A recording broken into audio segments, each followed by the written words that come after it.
চলতি মাসের শেষের দিকে ইসরায়েলি প্রধানমন্ত্রী বেনিয়ামিন নেতানিয়াহু মার্কিন প্রেসিডেন্ট ডোনাল্ড ট্রাম্পের সাথে সাক্ষাৎ করার কথা রয়েছে।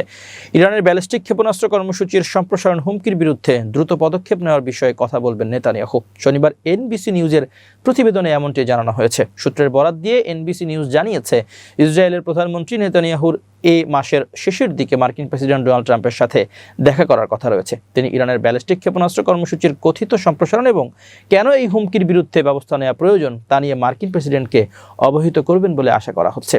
এনবিসির প্রতিবেদনে আরও বলা হয়েছে, ইসরায়েলের কর্মকর্তারা উদ্বিগ্ন, কেননা ইরান জুন মাসে মার্কিন বোমা হামলার পর পারমাণবিক সমৃদ্ধকরণ কেন্দ্রগুলি পুনর্নির্মাণ করেছে। তাই তারা নতুন করে ইরানে আক্রমণ চেষ্টার কথা ট্রাম্পের নজরে আনার প্রস্তুতি নিচ্ছেন। এবছরের শুরুতে ইরান ও ইসরায়েলের মধ্যে প্রায় 2 সপ্তাহব্যাপী যুদ্ধ শুরু হওয়ার মাত্র কয়েক মাস পর আবার অনেকটা যুদ্ধের ঘোষণা দিল ইসরায়েল। ওই সময়ে যুদ্ধে ইসরায়েল ইরানের ব্যালিস্টিক ক্ষেপণাস্ত্র কর্মসূচির ক্ষতি করেছে বলে প্রচার করেছিল। ট্রাম্প এবং ইসরায়েলের প্রধানমন্ত্রী বেঞ্জামিন নেতানিয়াহু এই মাসের শেষের দিকে ফ্লোরিডায় রাষ্ট্রপতির মার আলগো এসেস্টে দেখা করবেন বলে আশা করা হচ্ছে।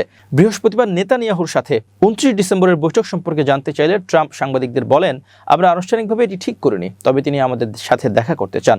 ইসরায়েলের কর্মকর্তা 29 ডিসেম্বরের বৈঠকের ঘোষণা দিয়েছেন। ইসরায়েলের সরকার এনবিসির কাছে মন্তব্য করতে অস্বীকৃতি জানিয়েছে। অন্যদিকে জাতিসংঘে ইরানি মিশন এনবিসির মন্তব্যের কোনো জবাব দেয়নি।